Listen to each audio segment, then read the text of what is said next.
Oh, and welcome to another one of my videos. As you can see, I'm sporting the full-on Grizzly Adams look. Um, yeah, I'm just being super lazy at the moment, and I kind of like the beard, so I'm not getting rid of it. But one day it will go.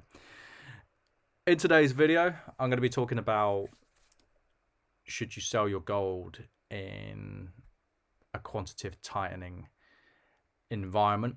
The reason I want to talk about this is because the Bank of England has recently started quantitative tightening. And I've actually built my channel over the 500 odd videos, 550 videos. I've always said that gold goes up and down in upward motion over time, and this is due to inflation, and it's due to money supply, the amount of money that is in the system. So as we know, or for those of you who's been watching my videos or follows economics, the amount of money in the system since 2008 it's been exponential. They've borrowed so much money into creation. It's had an effect on all assets. It's not just gold and silver.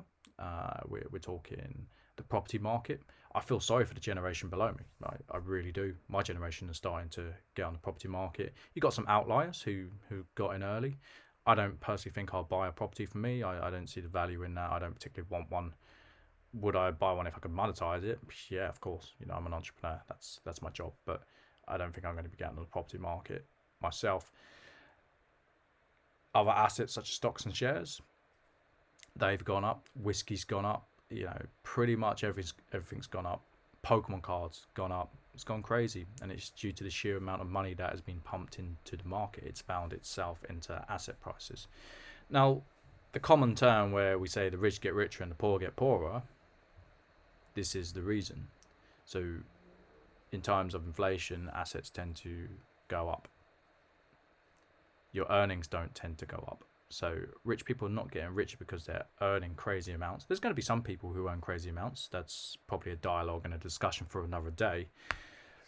But most of them, they're going to be gaining in wealth. And the wealth comes from owning those assets. My wealth went up a lot because I own these assets. Now, a lot of people turn around and said to me, you shouldn't be borrowing vast amounts of credit, to which my response was, it's my business, I'll do what I want. But let me demonstrate how I will do it. I borrowed money knowing that if I was right on the bet I made, my assets would go up. That happened. It's a very good way of increasing your wealth. I just did it in an unconventional way. So we've gone through quantitative easing. We know what it is by now. It's the government just expanding the money supply, and that money going into it expanded the money supply, so there was enough kind of flex in the market, so there wasn't problems. Firstly, it was done for the banks, and then it was done for the people. That always made me laugh.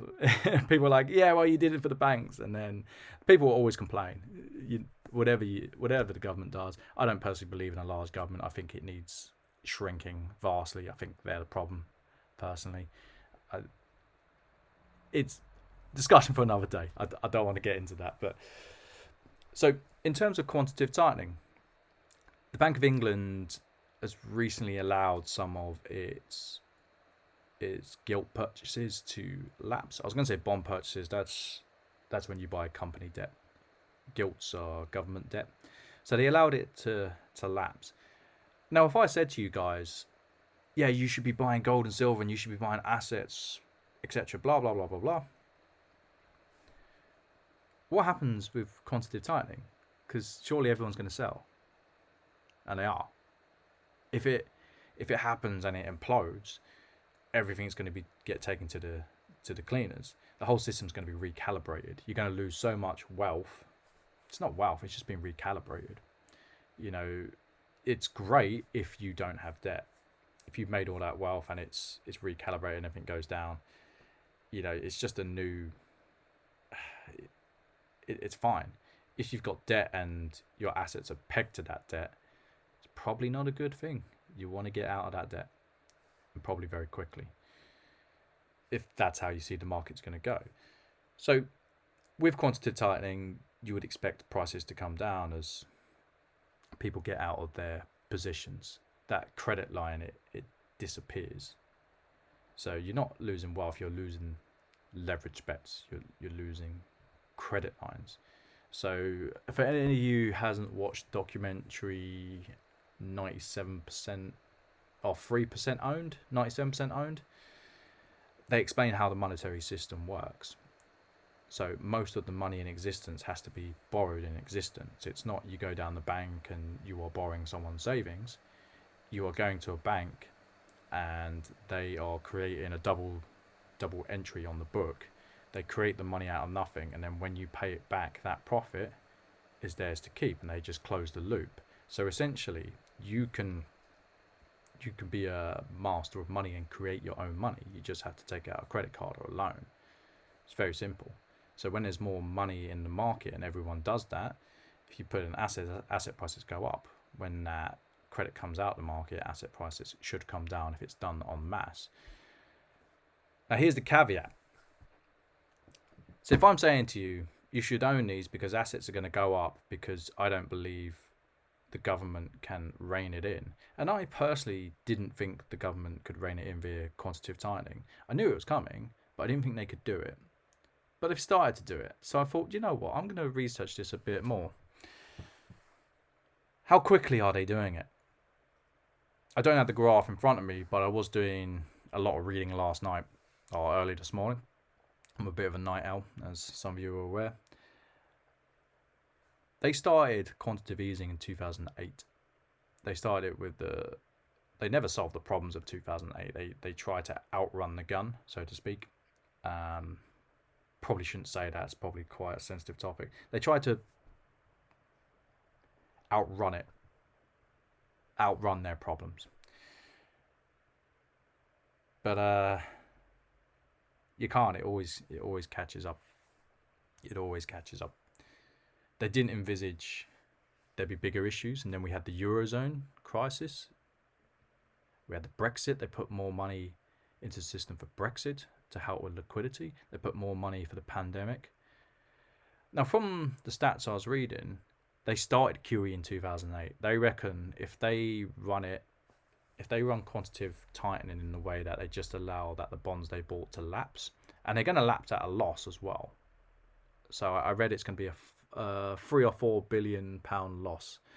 It's going to run out by 2068. It's going to take 60 years for this quantitative easing experiment to end. But I don't believe that. I don't believe that in any way, shape or form. Do you know why I don't believe that? It's because in those 60 years, we're going to have subsequent governments, and politicians like to buy votes. What do you think the pandemic was in handing out all this money? You're buying votes. No one likes the Tories. Very few people like the Tories. But they bought votes with helping out the common man because they did what was needed. Rishi Sunak was giving everyone a £50 note and a high five.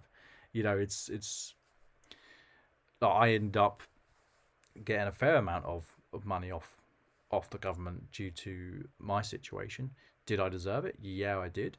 Did everyone else deserve it? Yeah, probably. What do? Do you shut the economy down, or do you help the people out? So what happens when there's another problem? If I am saying to you guys, my subscriber base, that if there is quantitative tightening over a short amount of time, then price is going to implode. Unfortunately, in those 60 years it takes for them to lapse, and I don't think they're going to increase the sell-off or the buyback. I don't think they can. I don't think they're in a position to. So in those 60 years, you've got ample opportunity of disaster after disaster and subsequent different governments with different self-serving interests. Do you believe that they can rein it in within those 60 years? Some of you people watching this will be dead in 60 years. I might even be dead in 60 years. So in 68, I'll be 78 years old by the time it's paid back. I'm going to keep my money in gold. I think it will go up. Don't know.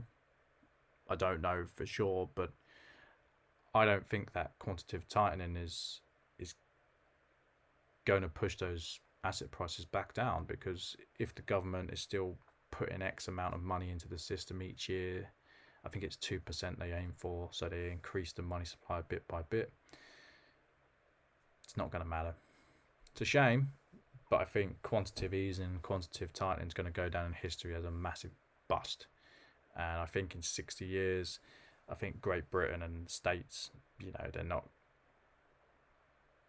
they're just going to be bygone empires. And they were empires. The States was an empire. It is an empire. But they'll be in the dust. It will go back to something that has sound money. And I don't know what that is. I don't know if that's gold or silver. I don't know if that is shells. I don't know if that's crypto. But I don't think the dominant power in the world can survive on... Well, no power in the world ever has survived on the sheer amount of debt they put into the system. It's fakery. Put your money in gold. Put your money in assets. But I wouldn't worry about quantitative tightening and the